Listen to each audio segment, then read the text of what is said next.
holler, and I finally opened the door. They are so happy to be alive thanks to a woman who would not stop saving people in her townhome complex, even enduring the flames. We'll have more on that interview and how these folks are doing now. Also tonight, a potential battle of the gavel as House Speaker Mike Johnson faces an uncertain future. How an upcoming vote could put his job in jeopardy. Stephanie, over to you. Yeah, and we have some showers pretty much widespread here across the state. We'll show you how long shower chances last and when we see a really nice warm up in the forecast coming up. Working for you.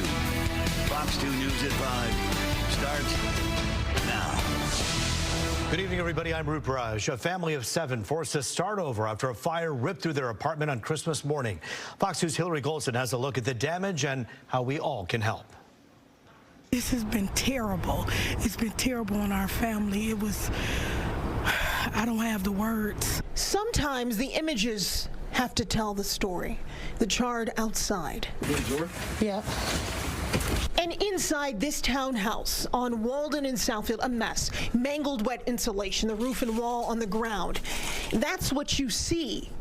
This is what they heard. I think it was 5:30 in the morning, and hearing this lady scream and holler, and I finally opened the door, and she was on fire still, and we had to help put her out, but she would not stop until everybody was out. The woman Latoya Amos is talking about is her neighbor who risked her life to save everyone, because the fire wasn't just in Amos's home, it was also in 4 other units, including this brave woman's house. She didn't care about herself. It just was.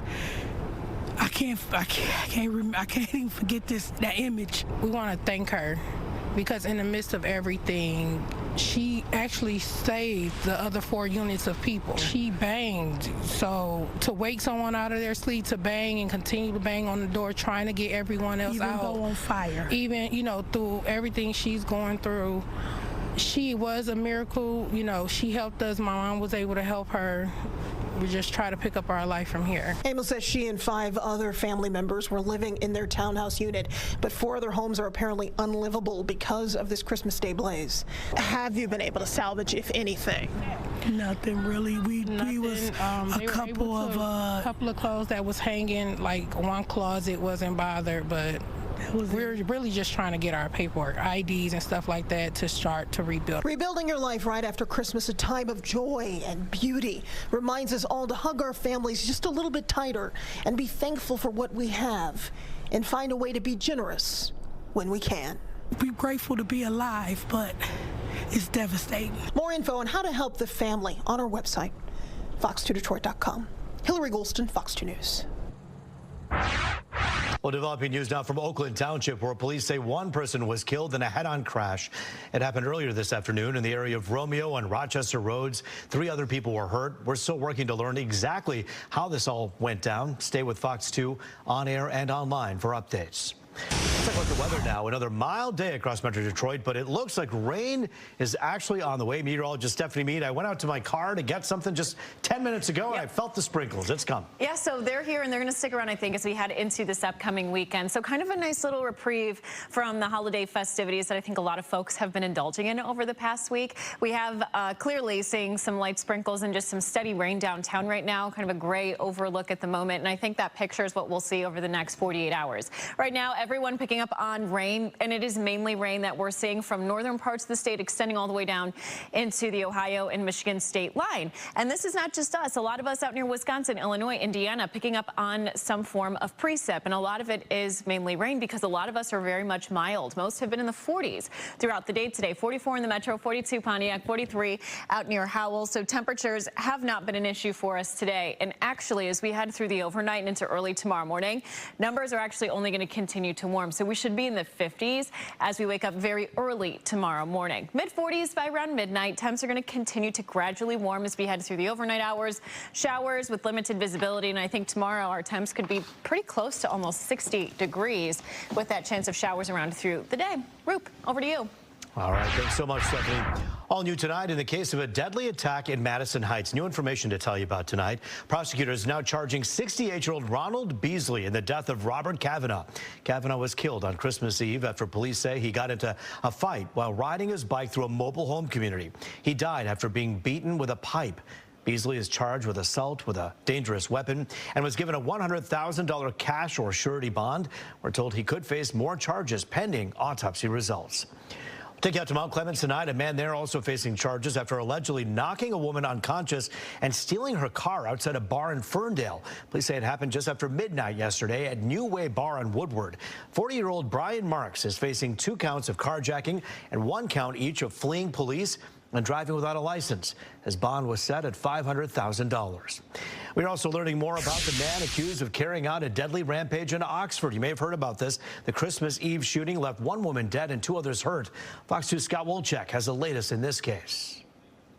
The suspect in this triple shooting is from Genesee County, not our area. Sheriff Bouchard says he was on the way back from a Christmas party when this violent spree happened. They're still trying to figure out his motive.